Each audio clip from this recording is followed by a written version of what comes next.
So welcome to my talk. My name is Tessa Monash, and I'm a technical animator, and I am working on a game called the Artful Escape. Yes, so this is what I'm showing you in my talk is sort of the first thing that anyone is seeing since E3 last year. It is the first time that people are seeing my work on the Artful Escape, and also the artwork of Arden, who did this poster and is the artist for our game. So it's really exciting, and it's some exclusive content for you, so I really hope you enjoy it. So my job on the Artful Escape is to take all of Arden's beautifully painted characters and model them in Maya. I create the animation rigs. I create all of the in-game animations. And I help to set up the animation blueprints in Unreal Engine, which is the game engine that we use. So, it all comes together.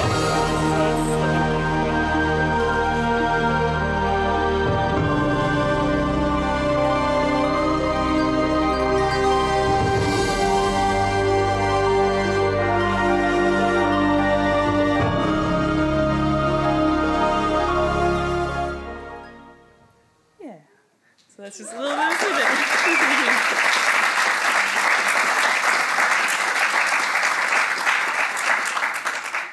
Yeah, so we're still in production, so this is just sort of where we're up to. So today what I'm going to talk about, I want to take you on a wondrous journey through my rigging and animation pipeline. As I was putting this talk together, I tried to keep 3 questions in mind. How do I do this thing, this step? How do I approach it? Why do I do it that way, and what have I learned along the way? So I'm a one-woman animation team, and I've been working on the project for 15 months, and before this, I hadn't really done a role like this before. So I learned a lot of new things and new processes, and so I just want to share some of the insights that I've sort of gained along the way. What I hope you take away, I hope there's at least one moment of inspiration. Perhaps it's a new way to think about creating 2D characters for your game. If you don't know anything about rigging and animation, hopefully you'll have some knowledge to take forward in your next project. I hope you get some tips and tricks to improve your workflow, and mostly I hope you take away a chunk of delightful Artful Escape hype.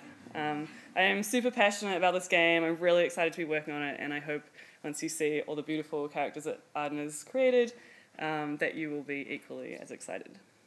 So a note on the software, I use Photoshop, Maya 2017, Unreal Engine, and PyCharm.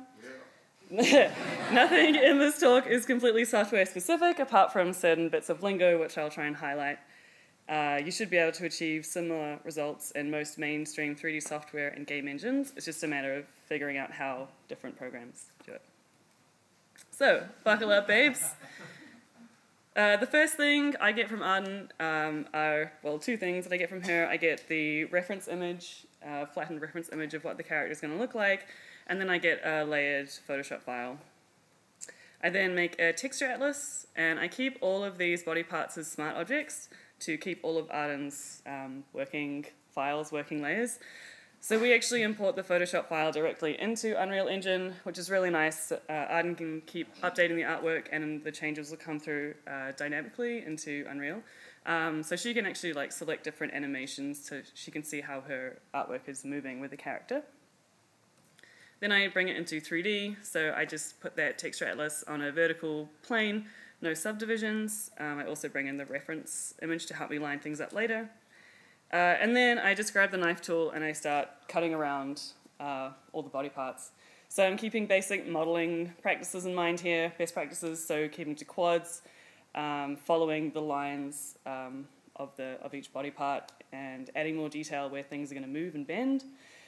I really like this task. Well, I can sort of zone out to it, but it also gets me really up close to the artwork, so I can start really considering how these body parts are going to move and bend and that kind of thing.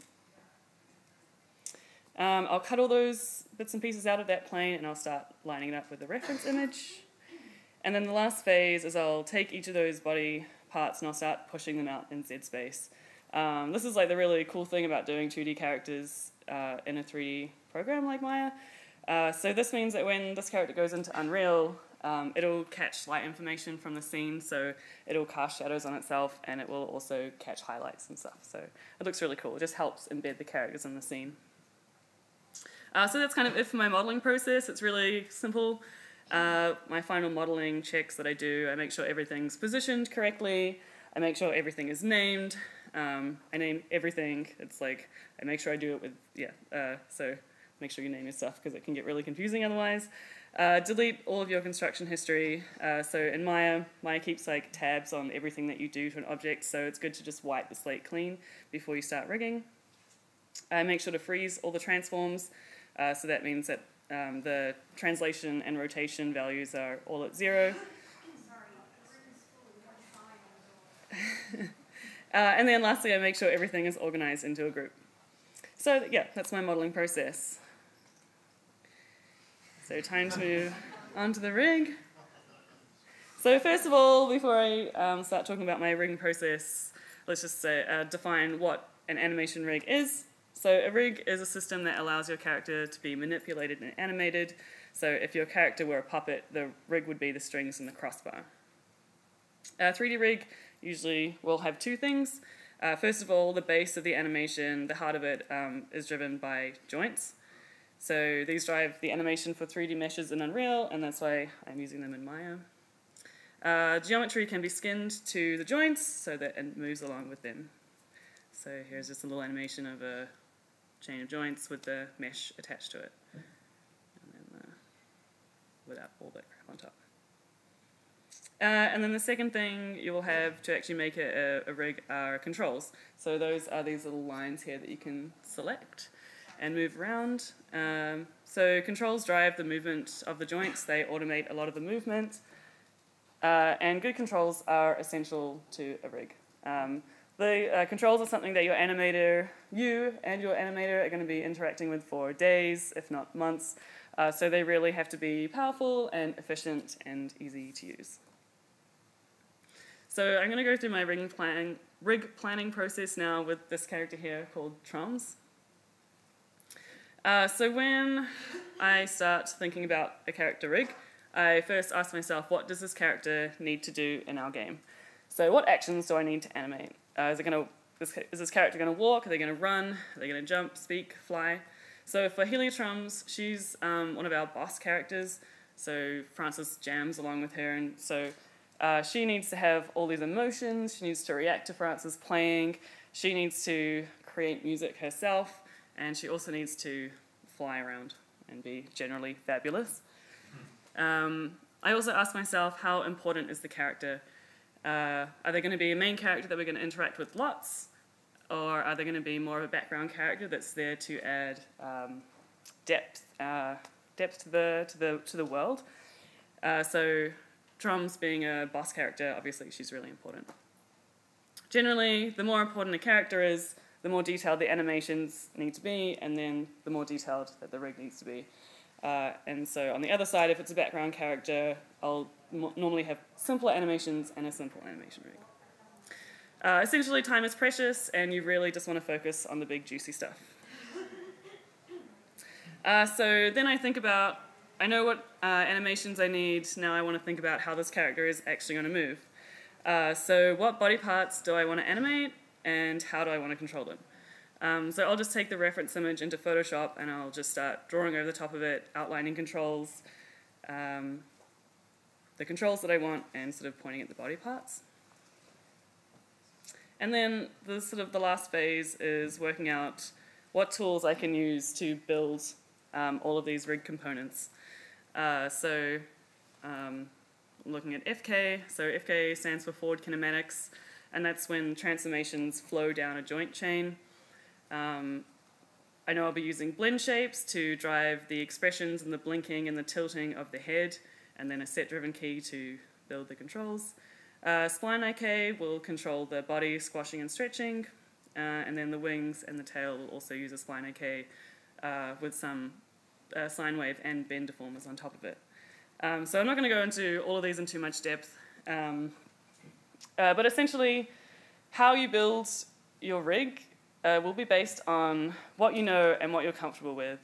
So I would really recommend experimenting and learning where you can.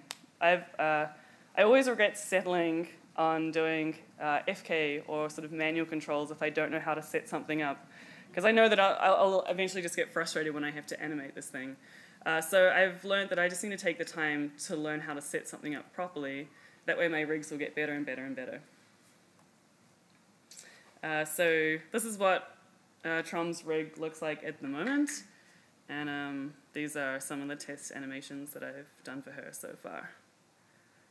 So she's got like lots of articulation in her face. So that's like pretty much my rig planning process. And I'm just going to pivot into showing you how I set up one of my favorite things, which is the squashy and stretchy spline IK, which you saw me probably put up on a few of the plan. Oh, my words. the rig plan that I just drew. And I'm going to illustrate that using this character here called Slug Boy. So my rig plan for Slug Boy, this is just his body control that I'm going to talk about. So Slug Boy is an NPC that will walk, talk, listen, and dance. So in terms of how important he is, not extremely, but I still want to make sure that he's like got lots of cool movement. My main thought was that he would move around sort of like a caterpillar, so lifting up his butt and then using that to like push the rest of him forward. I want to have lots of squash and stretch in the body because he looks kind of goopy. So I really want simple controls that work really hard. So when I was planning this, I wanted to have a main body control, a butt control, and then 3 controls that control the bottom. So Spline IK. I love Spline IKs. They are my favorite way to automate squash and stretch. So Spline IK uses a curve to drive the transformation of a chain of joints. And they are usually used to create bendy things like spines and tails. However, I like to use just like a 2-joint chain with my Spline IKs, and I'm creating very simple squash and stretch. So you can actually use the length of the Spline IK curve to work out how much the curve is squashing and stretching. So you get the current length of the curve divided by the default length of the curve, plug the result into the joint scale, and then you have some more mass voodoo to calculate the scale for the volume preservation, which is actually more accurately or better summed up in this diagram that I've made for myself. So this is like just the pink nodes are multiply-divide nodes, which most 3D software should have. I use this setup a lot. It's very, very powerful. So for Slug Boy, the final body setup that I had was 3 Spline IKs that have the squash and stretch on them. 2 of them meet here in the middle for the main body control. So that can be moved around, and if you rotate it, it will control the top half of the body. I have the butt control, and then the other end of those Spline IKs are the 3 base controls. So this is what it looks like when you're moving it around. So you can see everything's kind of moving really nicely together. And then this is one of the test animations I do, so you can really like squidge and move around. Yeah, so that's my rigging. So once I've done the rig for all of my characters, I'll go through these final checks before I start animating. I'll make sure all the geometry is skinned. I'll lock and hide all the attributes that I don't want to be animated. This prevents your rig moving in a way that is not intended. So if you only want an arm to rotate, you make sure that the translation controls are locked and hidden. You also want to lock and hide components that you don't want to accidentally select, like IK handles, dynamic systems. This includes the geometry. So Maya has display layers, so I just chuck all of the geometry in a display layer and keep it locked so it can't be selected. And then I make sure all the controls are zeroed out, which means that if you reset all the controls, they're not going to go flying off in weird places. They're going to go back to exactly where they're supposed to be. There are more rig checks that you should do, but these are the main ones for me. All right, so let's bust a move. Time to start animating. Before I go onto my workflow stuff, I just want to talk about the types of animations that we use in our game. So animation blueprints in Unreal Engine. Blueprint is Unreal's term for its visual programming language, or like the node networks that it uses. So animation blueprints, they contain the animation logic for a character. They determine what animation plays and when it plays. And Unreal has two different ways to apply animation to a character. It uses state machines and montages. So state machines, as you can see here, this is a very small section of Francis's dialogue state machine. A character will always exist in a state. So you can see here Francis is transitioning between his listen and talk state. And I'm checking a box somewhere that you can't see. These are usually looping animations, such as idles, walks, runs, falling loops, talking and listening. The white lines connecting each state, they contain the rules and logic that dictate when a character can move between them. Oh, and that's all I had for state machines. Montages. So these are, montage is an Unreal specific term for a one-off animation. So things like jumps, stumbles, knee slides. They're usually triggered by something in the game, usually a button press, so press the jump button. And they play over top of a state. So here you can see Francis has these two dialogue gestures here, this flinch and then a shrug. And they'll get fired off, but he won't change state. He'll always stay in that listen state. Then we have two different animation systems in our game. So the first is the platforming system, and this is some of his blueprint, his state machine here. So this controls all of Francis's movement mechanics, so running, jumping, playing guitar, knee sliding. I don't really do a lot of the setup. It's mostly set up by Sean, who's our lead programmer. I tend to take care of the animations and the blending for the platforming system. Animating for platforming for platforming is really interesting. It's not something I really did a lot before I started this job, and the first thing I realized is that I mostly have to cut out a lot of anticipation, which is the build-up to emotion. So if you're going to jump, usually you'll crouch first. So Francis has to feel extremely reactive to the player, like you want to press a button and he does something straight away. And anticipation delays that action, so it makes him feel really sluggish. So Francis skateboards, and we have all these tricks that he can do. So when I was animating this kickflip, I was like, sure, he's going to crouch first and then do the trick. But then when you put that in game, if you press that trick button at the top of his jump, he's only doing the trick when he's almost on the ground again, because that anticipation is making it, like delaying that main action. So you got to start with Francis looking really funny, kind of crouch down first and going straight into the action. So you're kind of cutting off that first crouch down. And that means that in the game, when you do the trick, he does it straight away. He does it in the air when the player actually wants Francis to do the trick. The second animation system we have is the dialogue system. This is a simple yet powerful system that allows me to build emotive conversations. So this has two components: the character animation blueprint, which you've been seeing before, so that's for every individual character. And then there's also a dialogue blueprint, which controls the flow of messages in a conversation and any commands that characters need to do. So here is a very small dialogue blueprint that I made. So we're going to have two characters, Lightman and Francis. Each of these things here are a speech bubble, and then the player taps A to go onto the next speech bubble. And Lightman and Francis go from there, talk to listen, state, depending on who's talking. So this will have a scene that looks like this. Just kind of talk. I just did this really quickly, so sorry if you can't read it. And so the cool thing that we can do with the dialogue blueprints is we can add these montage triggers. So when the player taps A to go onto the next speech bubble, this will fire off a command to the character's animation blueprint to play a montage over whatever state they're in. So I use these for dialogue gestures like shrugs and things that can just be played once. And it means that I can start adding a lot of personality and punch into the conversations.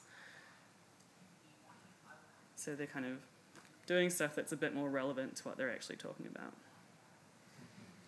So the really cool thing about this is that something like Francis's little cheeky point that he's got here, I animated that for a dialogue scene, and then it just felt so right for Francis to do that I just started using it more and more in other conversations, and so it kind of started being this thing that Francis does. It's like a characteristic, a little, affectation that Francis has. And I found that with like the other characters as well, the more I'm doing little dialogue gestures, the more it kind of creates that character.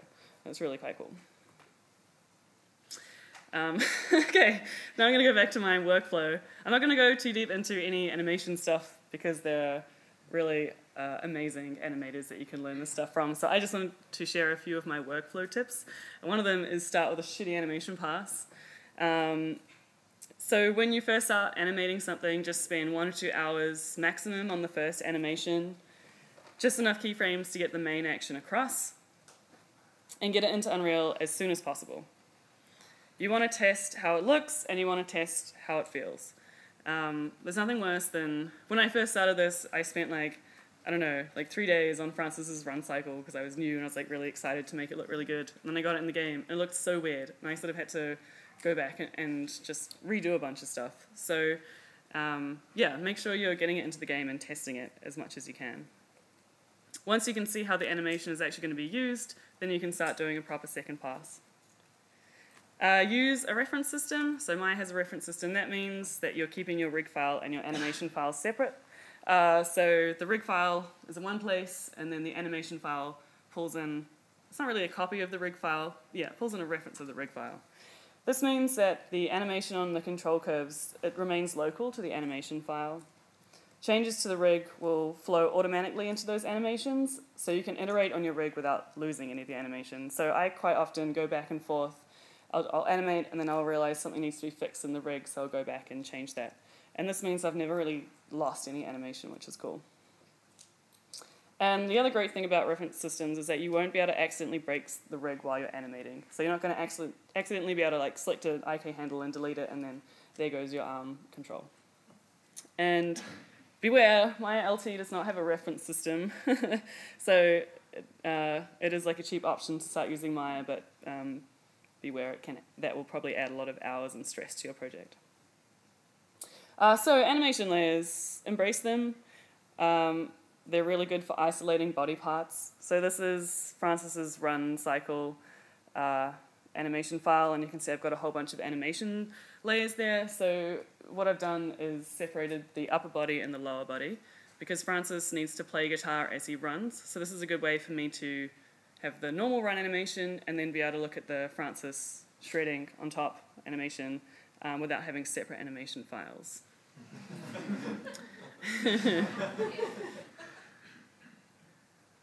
Yeah. So I've only just started using these, and I'm kicking myself for not embracing them sooner. And yes, if you double up the animation layers, they can create some really great moments. So often the office will be really quiet, and I'll be like, and everyone will look over and see this weird stuff happening. The other really cool thing you can do is add an animation layer that just animates the root motion of your character running across the screen. So this is really good for run cycles. Normally you animate them on place, but in an animation layer you can actually see it going forward. And then you can check that your feet are actually planting properly. You can pick out any bits of motion that look weird that you might not see if he's just running on the spot. And then my last bit of advice is to set up 2 hotkeys. One is to toggle the curves, the control curves on and off. So as you can see, it really reduces a lot of clutter in the viewport. So having this handy to just toggle on and off is really good. And similarly, create a hotkey to turn your lights on and off. So silhouette is really important when you're animating. You want to aim to convey most of the movement and expression through the silhouette of your character, because things like facial expressions, they can get lost if your character is really small. So at this point, I've modeled the character, I've built the animation rig, I've created all the animations, and I've set up animation and dialogue blueprints, and I've tested in-game to make sure it looks good and feels good. So it's time to start the next one. And on until the game is done. So before I go, I just want to share with you some, I think I've got five golden rules that I've sort of developed for myself over the last year and a bit. So my first one is take notes. If I'm watching a tutorial video for the second time, I will take notes. Because I know for sure in 2 months I will forget at least one step of this process, and I'm sure many of you know the feeling of having to go back into your YouTube history to find a video and then find where in that 7-minute video you need to find that one thing that you're missing. So I collate all my notes in a Google document, and I use the table of contents feature to add hyperlinks, so it's really easy to get to stuff. This is 30 pages long now, and it includes stuff like that squash and stretch node diagram, lots of things I'm just constantly referring back to. My second tip, if you're really keen on rigging, is to automate the boring stuff. So this year I learned how to script using Python, and it's completely changed how I work. Long, boring tasks can now be reduced to a few clicks of a button, which is incredible. And this is going to be controversial, but rigging is fun when you don't have to do the tricky or tedious stuff. Reasons to automate something, usually it's because I've done something many times before, or I know I'll want to do it many times in the future. So for instance, I finally figured out how to set up a dynamic spline IK, and it's so good, and I know that I'll be using it a lot, so I sat down and wrote a big script for it, so I don't have to set it up each time. Or sometimes it's just a small task that I do a lot, but there are just enough annoying clicks to annoy me, so just setting up that first image plane to put a text atlas on, I just have a button that sets it up how I like it. And these are all of the tools, rigging, animation, and exporting tools that I've written for myself in the last 5 months, and that's probably saved me days of work. So it's really cool learning how to script. How to start. If you use Maya, start with Mel, which is the Maya-specific language that they have. The script editor spits out Mel commands as you use Maya, so you just find the command you want to learn and then Google it. Start experimenting with some very simple scripts like just generating a cube with certain dimensions in a certain position. And then once you get a taste for it, you can step up to Python. So my third rule is test early and test a lot, which I've sort of been saying a lot over this talk. Start with a shitty animation pass, get stuff in the game as soon as possible, see how it blends, and iterate on your rigs and animations until it looks really good. Keep organized, stay on top of your rig, name everything, use groups and display layers to your advantage. Essentially, make sure it's really easy to manage and update your rig. So Francis's rig has gone through so many different iterations in the last 15 months. I've completely reworked some body parts. I've completely changed his geometry, his proportions, all this kind of stuff. And it's because I made sure my rig was really organized that was easy to do. Well, not easy, but not painful. And my last rule is don't settle, learn and iterate. As I said, I've always regretted settling on something if I don't know how to set it up properly. If you can, take the time to learn and experiment. It's invaluable. It's an invaluable investment into yourself, into your skills, and it will always pay off later. And that's it. That's me. So,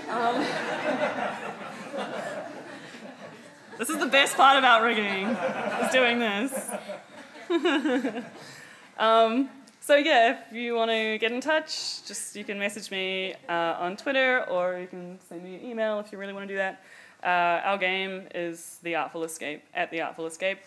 So these two things at the bottom, this is a tutorial series on YouTube, and it's really, really good. I've learned a lot of my basic skills through this course, so I would highly, highly recommend it. And then this course is that's the one I did earlier this year, Python for Maya. I didn't even finish it, but it got me up and going with scripting, so I'd really recommend it. And yeah, that's me.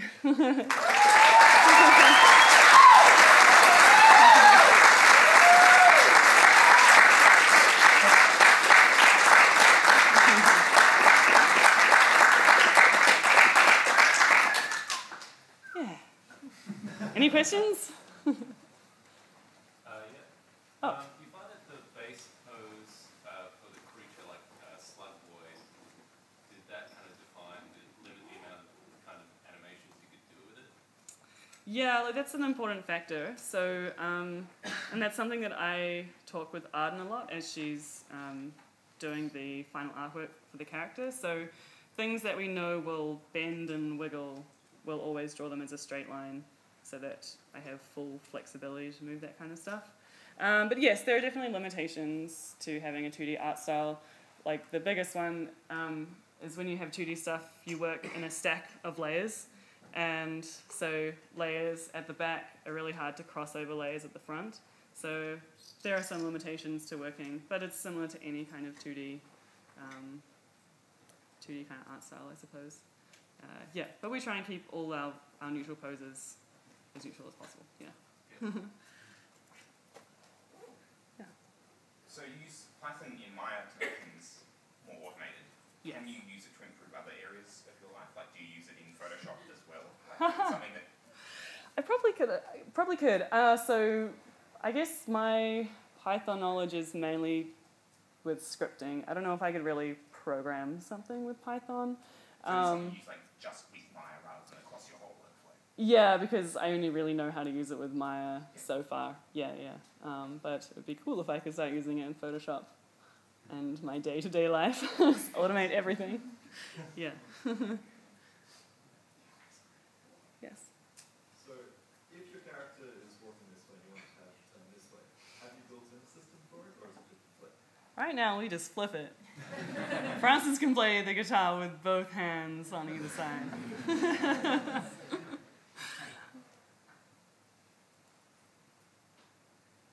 Yes. So are there any characters where the 2D thing had to be redrawn because it didn't quite work when you were putting it into 3D? I don't think we've encountered that yet, actually. I don't know. Have we, Arden? You're here. This is the team here, by the way.